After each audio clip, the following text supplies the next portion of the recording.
In Florida, a hurricane batters the coastline, leaving Salvage to navigate the aftermath.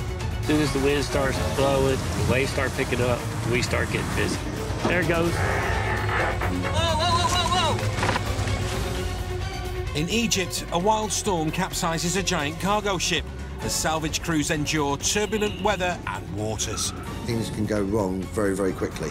If we have a bad day, we could end up killing someone, so we can't afford to have a bad day. And there's a quest to rescue a seaside community from Hurricane Sandy. One of the bigger homes, the storm had pushed it up, and it was in the parking lot.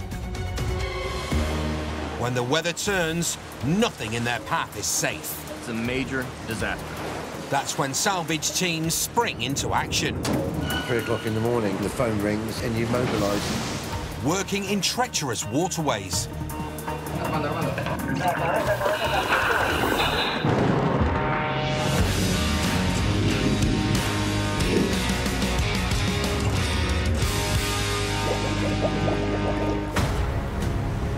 First of December 2010. A violent storm rages off the coast of Egypt, and the Jolly Amaranto is caught in its clutches.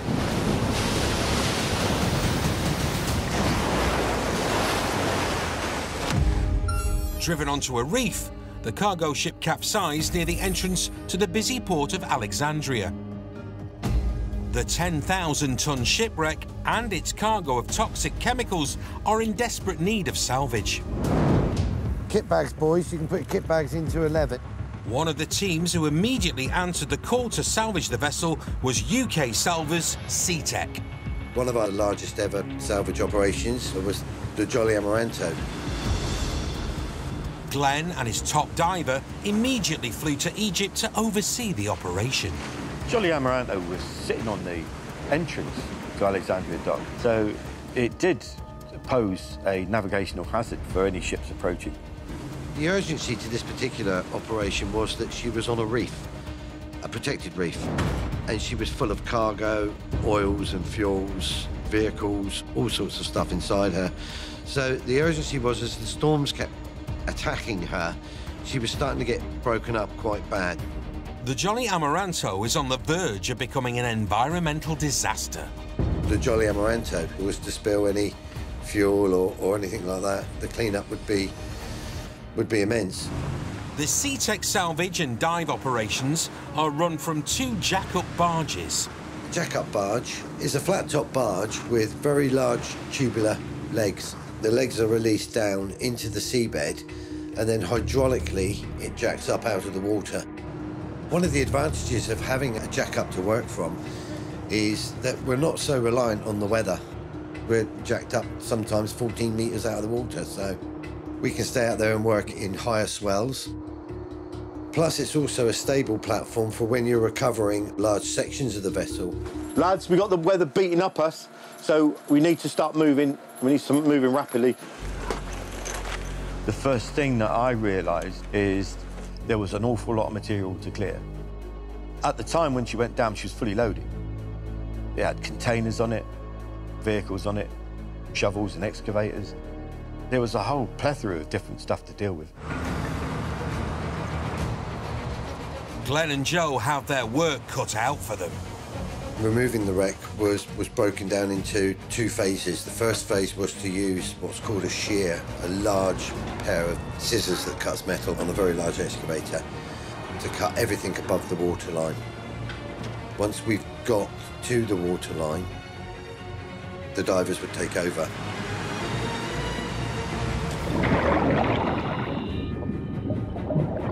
It was working 24 hours a day, 2 teams. You know, in some instances, we were removing sections of the Jolly Amaranto that weighed in excess of 350 tons. Some 40 divers were working 12-hour days and 12-hour nights on a rolling shift.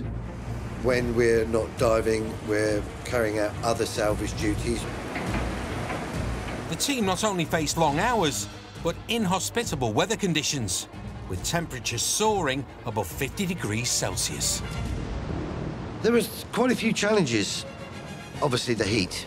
We're working on a metal deck, so we were basically human fried eggs.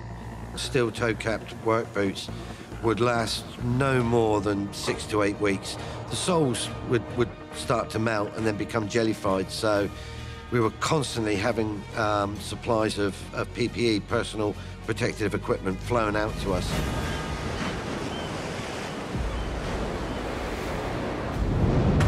But on land, Egypt is also at boiling point. The first we knew about it is when we landed ashore that evening. There had been an uprising and the heads of government had been ousted. With parts of North Africa churning with violence, Glenn and his team find themselves in the thick of a bloody revolution. Oh my God! Look at the guy by the tree. They're swinging their cutlass at him. Yeah. Look at the blood. 10,000 kilometers away in 2020, a raging hurricane pummels the panhandle in Pensacola, Florida. Pensacola, Florida is like a bullseye for hurricanes. Over the course of the last 10 years, we've dodged many a bullet, but Hurricane Sally just came right at us. Hundreds of boats become victims of Hurricane Sally's wrath. I think the reason why there's so many boats that are damaged down here is the fact that overnight it blew up. They blew off lifts, they sank, they mangled up together, they washed up on the beach. It just caused a wreck. Don't scratch the boat. But for salvors like John Ward and Josh Moriera, Hurricane Sally is a salvage gold rush. Every recovery could make them thousands of dollars. As soon as the wind starts blowing and the waves start picking up, we start getting busy. I think it looks good. Today, the lure of a big payday draws out 2 sea tow crews, one with John at the helm. I'm the owner of Sea Tow here in Pensacola, Florida. I'm a 3rd-generation boat salver. My grandpa was a boat salver, my uncle was a boat salver, and I'm a marine boat salver. On the other side of Pensacola, Josh and his crewmate Dave Vincent are off on another salvage mission. I am a captain for Sea Tow Island Maraudum. The best thing about my job, it's every day I wake up not knowing what I'm gonna do. It's never a dull moment. Today, Josh and Dave head west, while John is meeting up with his team at a waterfront property near Pensacola Beach. This is the first of 2 jobs Captain John aims to complete today. We're gonna have enough people, we can just pick that boat up and throw it in the water. Tight for time, he's asked Captain Chris Ward for his help. It's going to take some muscle power to get these things up. What we got today is a 25-foot sailboat. It's perched up against the tree. As you can see, the limbs and everything are in the mast of the sailboat, so this tree could be a little bit of a challenge for us. So we're bringing in a crane to pick up this 25-foot seaward, clear the trees, and swing it around and set it on the owner's trailer. This boat may be destined for the scrapyard, but its parts could be worth thousands. John needs to execute this operation without causing any further damage, or he risks walking away empty-handed. The 25-foot sailboat weighs around 5,000 pounds and needs to be secured before they can attempt to lift it. So we've got some 50-foot straps we're going to pick the boat up with. So we're going to keep pulling this until it gets even with the keel. We're going to find the center line on the strap and then slide them up underneath the boat so that when the crane picks it up, the boat will come up straight. About 6 more feet, Chris. As the team put the final touches on the straps, the crane arrives. The crane is a 100-ton crane, so it can pick up 200,000 pounds. But we're going to be about 75 feet from the crane when we pick it up. Because we got to set the crane up so far away, there is a little bit of extra challenge because the crane's got so far a reach, and the further the crane reaches, the less it can pick up.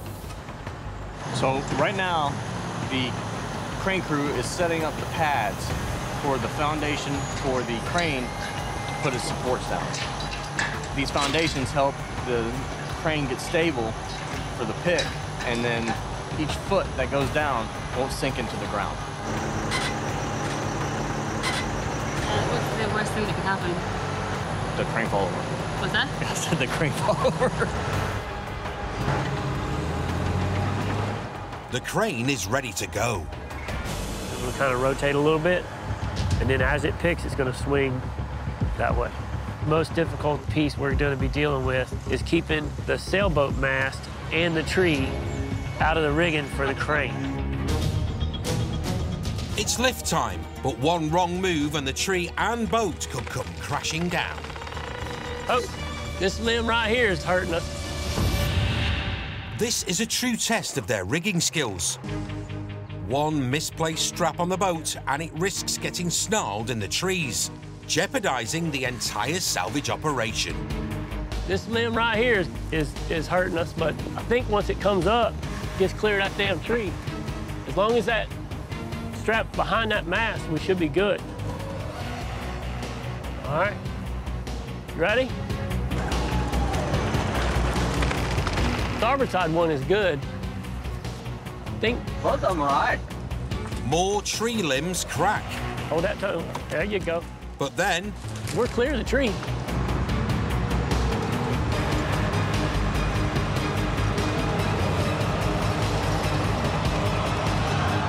Good over there, Chris? Yep. All right. We got this boat back on the trailer with no damage whatsoever. No one got hurt. The job went real smooth. My man. A smooth job means money in their pockets. All done. Great job, man. That was awesome. Now we're off to the next one.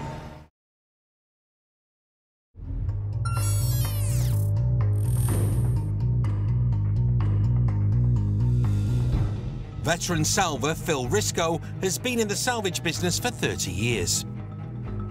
He's known for taking calculated gambles when it comes to potential treasure under the sea. Whether it's pulling out a prime cache of hardwood from an 80-year-old shipwreck, or raising a mysterious anchor heavier than his boat can handle, Frickin' monstrosity. or recovering a tugboat that sank in a random winter storm. Well, I always said the crazier the opportunity, the better I like it. I don't like to turn down any job or any project, any opportunity. This no-nonsense salver has the experience and skills to raise just about anything out of the water, even houses. So we recently completed a job at a marina called Village Marina in Northfield, New Jersey, and it's been a floating home community marina for about 40 years. Started with houseboats, and eventually they started to manufacture floating homes and put them there. Floating homes are built on small barges. Unlike houseboats, they don't have engines. Instead, they're moored to a dock and rest on the water. What remains of the floating homes from Sea Village sit abandoned in a boatyard. Rescued from the sea by Phil Risco and his team from North Star Marine. But it was once a local jewel along the Jersey Shore. The floating home community here is very unique. It's been set aside as the only one that I believe exists still in New Jersey. It was actually a very nice community. And then Hurricane Sandy came along and decimated the entire marina. On the 29th of October 2012, Superstorm Sandy slammed into the eastern seaboard of the United States with winds of over 125 kilometers per hour. Hurricane Sandy hit the New Jersey shore hard with a 3-meter storm surge, destroying everything in its path. The devastation was enormous. Homes and communities left as waterlogged relics, including the unique floating homes in Sea Village Marina. When it first came back, the place was a mess. It looked like a ghost town. Everything was torn apart. The docks were destroyed. That was the main thing here. The water and the sewer and the electric and the cable and everything runs under there. So when that was destroyed, all of that was destroyed. One of the bigger homes, the storm had pushed it up and it was in the parking lot. Superstorm Sandy took everything from the residents of Sea Village Marina. And until they do something to repair this marina, can't sell it, can't move it, can't put it anywhere else. The only place it can be is here. 8 years on, and the floating homes are still in the water right where the hurricane left them. So a number of years went by. The marina just sat with most of the boats abandoned and sunk. and someone came along to purchase it, to redevelop it. And one of their focuses was to preserve the floating homes. So we were hired to go in and salvage as many as we could. And according to the state of New Jersey, the floating homes can only be preserved. They cannot be replaced. Sometime in the 90s, the state decided they wanted to eliminate floating homes as a type of vessel that would be able to be kept in the marina within the state. They only wanted operating vessels, types with engines and so on. So the floating home was then considered grandfathered, so whichever ones existed were allowed to continue to exist into the future, but no new ones can be added and put into service. So what you see here will be repaired and reused because you can't actually go and build another one of these and put it in service today. So these homes need to be salvaged so they can be reused again. So there was a lot of effort and thought going into trying to preserve what was left. But what's left of the fragile wooden homes isn't going to be easy to recover and preserve. And if you took a look at the situation, you just thought, where do you start? The docks were mostly destroyed, and there was debris everywhere and sunken vessels everywhere. Everything was torn apart. There were several boats that had sank. It was devastating. This just happened because of the force of the water from Sandy. We had pilings that were 8 feet tall, and the water was actually up 10 feet. And we were no longer able to live here because of all the damages. I can't see how anybody could either repair them. They're so badly damaged. What's needed are the skills of an expert salver. It's a job that will test all of Phil's salvage know-how.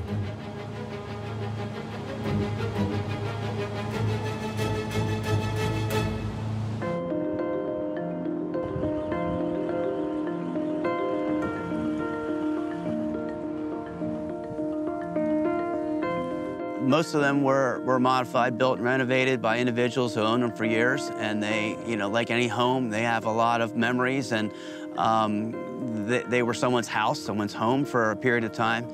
So they're very personal to a lot of people.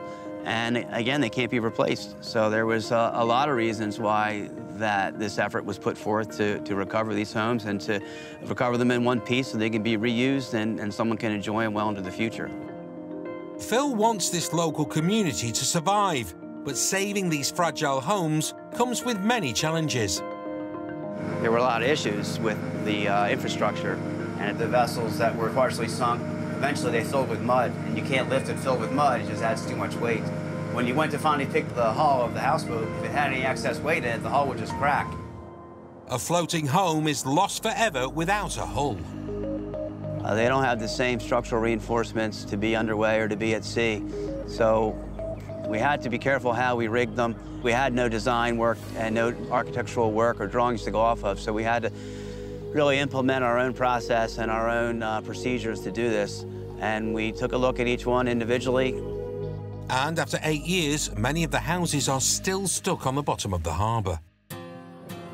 The hulls were, for the most part, buried fairly deep in the mud. To salvage the floating homes, we had to determine the structural integrity of each one, which was varied depending on whether the boat had been flooded and sunk and filled with mud. Mud and water add an awful lot of weight. We used the spreader bar for those particular boats because we didn't want the straps to choke the house and potentially damage it more than it was already damaged. We were trying to keep them in the best condition possible. Christian Zimney signed up to work for North Star Marine in the aftermath of the storm.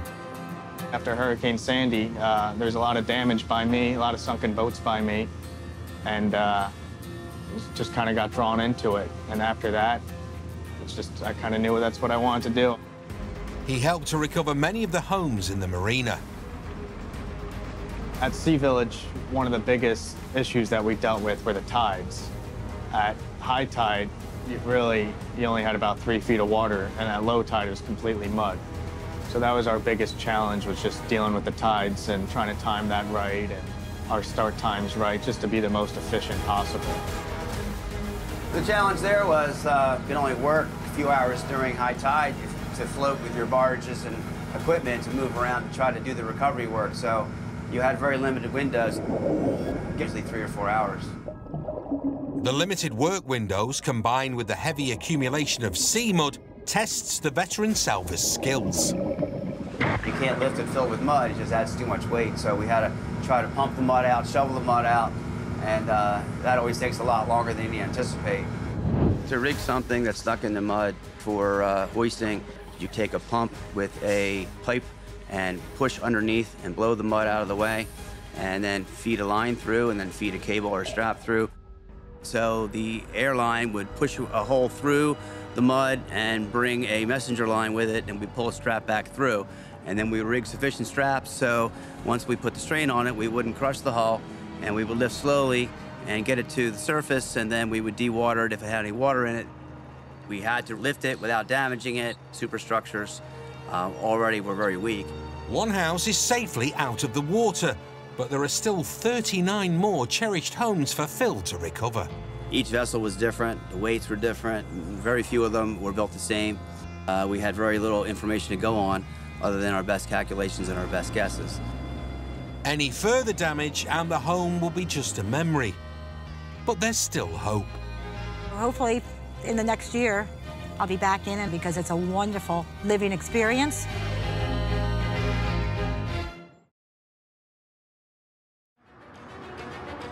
(2011) Alexandria, Egypt. A SeaTech salvage team led by Glenn Skelton is set to salvage the ill-fated cargo ship, the Jolly Amaranto, when a political tidal wave sweeps across Egypt.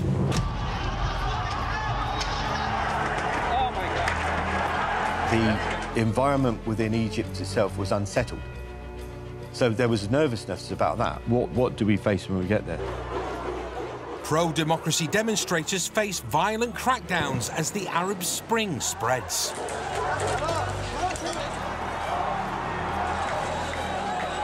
We elected, certainly for the first few days, week, you know, to remain in our hotel.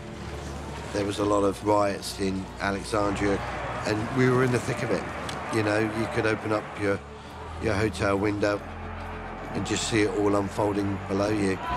Oh, my God. Look at the guy by the tree. They're swinging the cutlass at him. Yeah. Look at the blood. You have an exit plan all in place, but you've still got a job to do, and we're there to complete that job for our clients, but also for the environment. As they worked around the clock, Glenn and his SeaTech crew are forced to improvise, whilst also taking extreme care not to damage the delicate marine environment.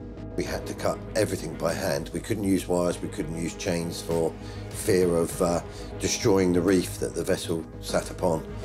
So it was literally cut up by hand. We use a tool called a broco. We force oxygen through the centre of the rod, ignite it, and it burns very, very fiercely, over 10,000 degrees underwater, and it would just slices through the ship. The crew are constantly at risk.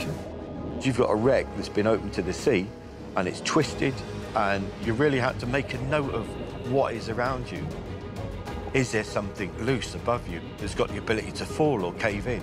You've got to arrange your umbilical and burning gear where it doesn't get tangled up. You also had to deal with really sharp shears of steel all over the bed. The machine they used to cut up the wreck had created quite a lot of clippings. You have to have your wits about you.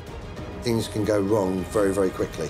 If we have a bad day, we could end up killing someone, so we can't afford to have a bad day. Pensacola, Florida, 2020. While Seatow captains John and Chris wrestle with a boat wedged into a home, Josh and Dave hit the water for their mission of the day. Well, I think one of the top traits of being a salvager is being able to work as a team. There's never, ever been a salvage that we've come across that you can do on your own. I used to be an iron worker in a former life, but I traded that in to be a boat captain in the Florida Keys, and now I'm here in Pensacola saving boats, with this monkey.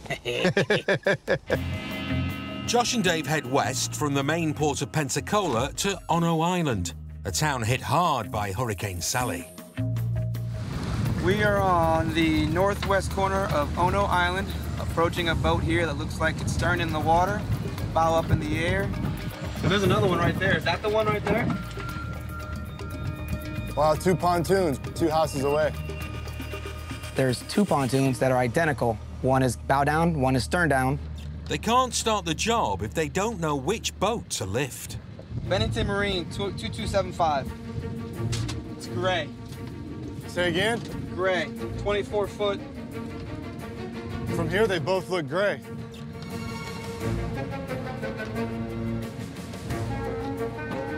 I don't see any markings on that one. Bow down. Bow down? Bow down. Next one over. Yep.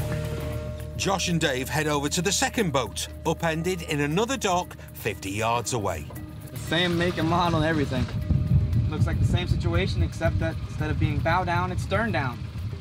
Now Josh and Dave need to figure out what they're dealing with. But why is it leaning, though? Oh, it's resting on piling. It's resting on a piling? Oh, dead center. The pontoon boat was thrown by the storm surge into the dock and is resting on the dock pilings. But there's only one way to find out if the pilings have damaged the boat. For us South Florida boys, this water's cold. So we're gonna dive it. Woo. Refreshing. This water is very dark, so the only thing he can do possibly is go down the hole with his hands and make sure that there is no dents, any punctures. The visibility is probably about 6 inches. You have to be confident in yourself and your equipment, your knowledge, and your experience.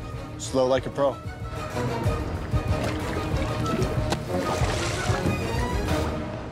Look good? Yeah, so far I got all 3 tubes up to right here. Pretty confident it's good. Okay. With no holes to worry about, Josh pitches his plan. Float the bow, slide it all the way back out, right out of the slip like he was going out fishing. Saving this boat depends on Josh and Dave's ability to lift the vessel clear of the pilings. We gotta float the bow first. Have to float it. How are we gonna pull that stern off? Float the stern. The stern is on top of 2 pilings that we're gonna have to put bags underneath it to raise it up to make sure that we clear those without any more damage to the boat. The plan is to lift the stern of the boat and place 2 inflatable bags underneath, so they can relieve the pressure on the pilings and hopefully pull the boat free. Now all the pressure will be on that piling. When the bow lifts up, it's gonna be sitting on the bags. You know what I'm saying? Yeah. Yeah, for sure. But we still gotta float the back somehow. Let's do what we gotta do. With daylight fading fast, Josh and Dave need to get a move on. I'll get you 2 ropes. There's 1. It's smooth sailing until Dave tries to inflate a 900-kilogram bag. Oh no, do we have a double male? We may have an issue here. So these hoses have a male and a female end. So if we put that in there, the bags have a female entry point. If Josh doesn't find a solution and fast, both the boat and his payday will sink. Further east, along the shores of Pensacola, Captain John Ward's second job of the day is extracting a 10-meter Marinette boat that's wedged in a house. When Hurricane Sally came, we were expecting a 2 to 4 foot surge. And we wind up with a 7 or 8 foot surge in waves. It pulled the pilings out, and I have my 2 boats. One of them, it sunk. The other one picked it up, beat it against the side of the house for hours. No, the whole house is shaking over here. Except this piling, this corner's going down that I'm standing in. We couldn't leave, so we were stranded here. It was a little nerve-wracking, to say the least.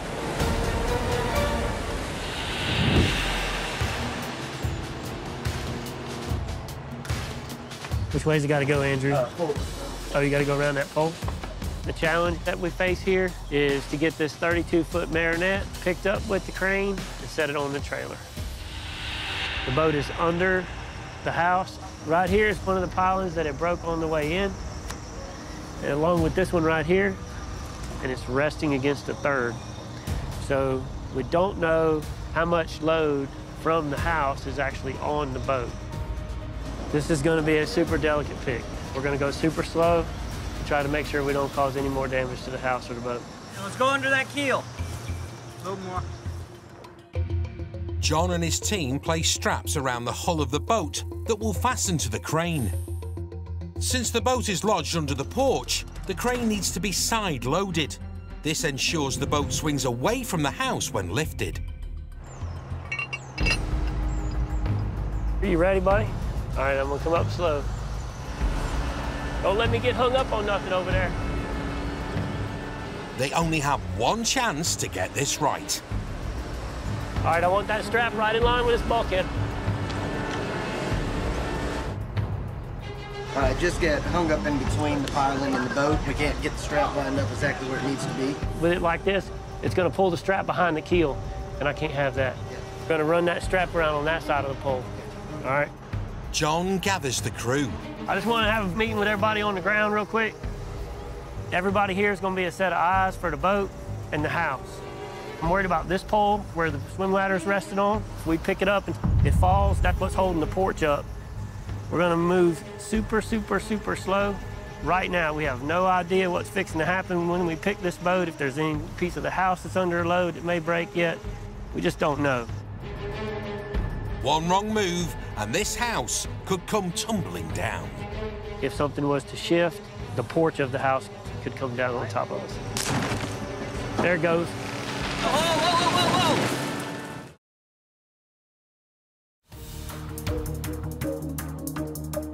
In Pensacola, Florida, Josh and Dave are rescuing a sunken pontoon precariously stuck on dock pilings.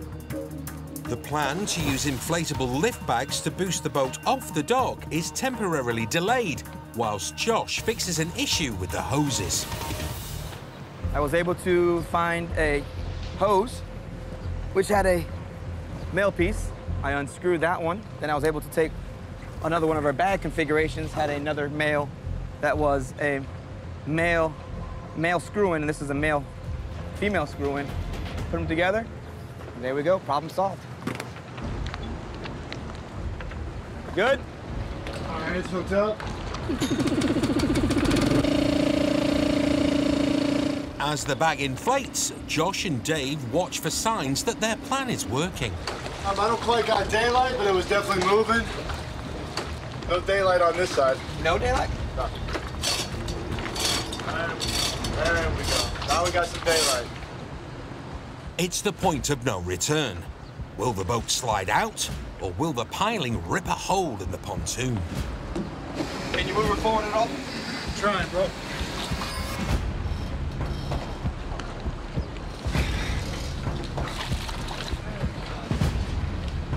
Finally, the boat starts to move.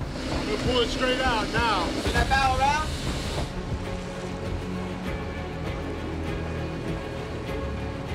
No damage. So right now the boat is off the pilings. We're deflating the air in the back of the big bag to put it back on sea level. And then we're gonna prepare it to actually go home. It's done. Just with no holes, I think it went pretty well. It looked like a simple job, but freeing the pontoon boat without inflicting any further damage took a hell of a lot of work and expertise. It actually went pretty well. You know, plan A usually does not work the way we want it to, but as long as you get plan B or C to work, it's a successful day. Good work, my friend.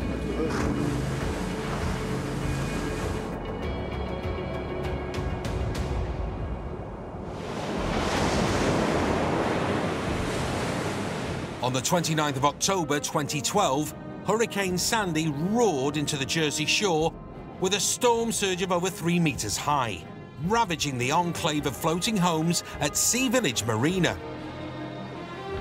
Expert salver Phil Risco recovers many of the homes from the mud, where they've remained for 8 long years. So the challenge was to try to recover these things without further damaging what was already a fairly lately built structure. But an even bigger challenge was created by the tides. Phil and the team can only work during high tide, a short 3 to 4 hour window. So a period of about 3 or 4 weeks, we worked with the tide situation because at low tide, the area was all mud, so we couldn't move around with our floating equipment. But we coordinated the timing with the tides, and we would set up, and we'd rig a boat, and then we would try to pick it at high tide and get it to float, and then bring it over to the bulkhead and ultimately put it up on land. After 4 weeks of meticulous salvage work, the floating homes are now on dry land and ready to be repaired and restored. I worked at a marina for about 5 years or so, and at one point I actually had seen some of these floating homes getting towed to their final location here. It's come full circle to where today I'm here and we're salvaging these boats some 35 years later or so. It's my little paradise. I would go to work on the weekends and I would come home and the pressures of the week would just fall off of me and I'd have my little mini vacations every week. I loved it. Oh, it was delightful. The people were all friendly. We used to have parties in the parking lot and dance parties and all kind of stuff. The family enjoyed it. All the grandkids enjoyed it. Everyone knew each other. Everyone had dock parties. They would have like a, barbecue, picnic kind of a thing. Everyone looked out for each other. It was nice. I look forward to moving back down here. I will sell my house in the snap of a finger and move back to the marina and just live here. It's just a good life. Thanks to Phil Risco and the team at North Star Marine, this special community on the Jersey Shore will live again.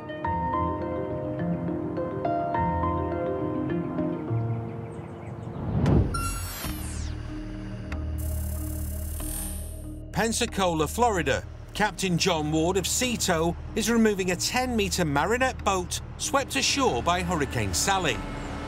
The brute force of the storm has jammed the boat into the house.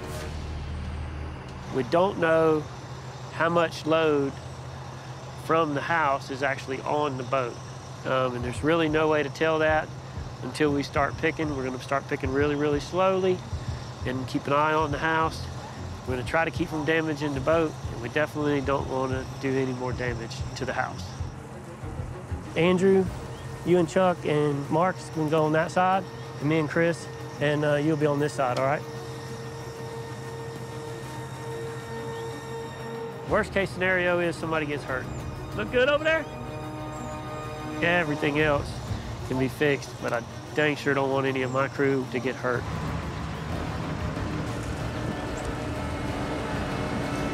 There it goes. Whoa, whoa, whoa, whoa, whoa! No, that's what I want. That's what I want. In order to protect the house, I had a lot of side load in the crane because I couldn't pick it up very high to get into the house. And to protect the house, he just put a little bit of side load in the crane so that as the bow come off, it swung out. All right, hard part's over with. We got the boat successfully out from underneath the house. No one got hurt, no damage to the house. The porch didn't come down. So now we're gonna pick it up, get it swung around, and set it on the trailer. Every crane operation is a team effort, and with 4,500 kilograms hanging in mid-air, there's no room for error. We're moving the trailer in now, so we'll get it back up here close, set it on the trailer, we'll be done.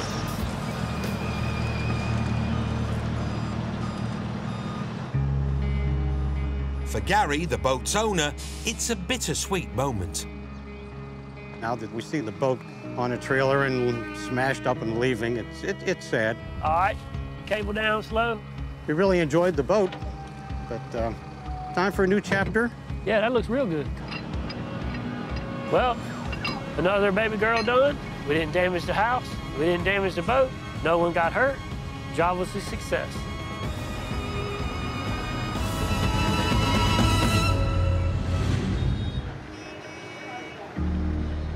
In Egypt, Glenn Skelton and his team of salvers from SeaTech are hard at work, removing the wreck of the 10,000-ton Jolly Amaranto cargo vessel.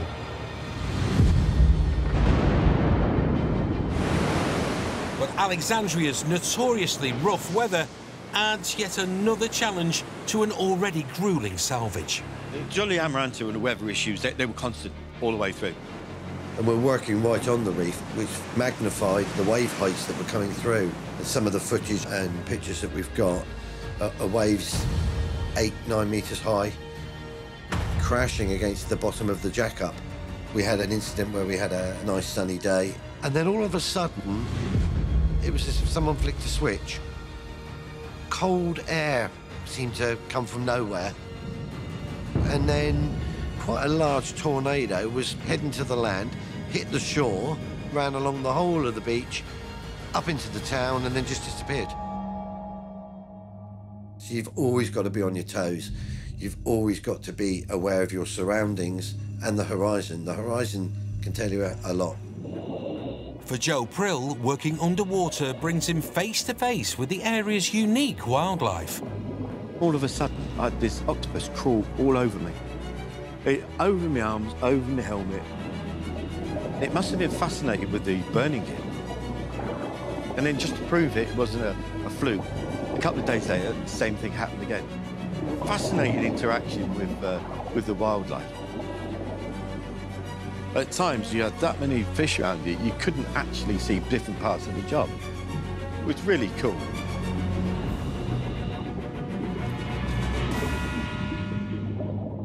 But the dangers of working in an unstable country soon become all too real for Glenn and his team. One day I was on a break and I was stood there looking over the railings with a cup of tea in hand, and I looked shoreside to where the land was, and there was a load of small dots. And I actually rubbed my eyes. I thought for a second, you know, you got those little spots that go across your eyes.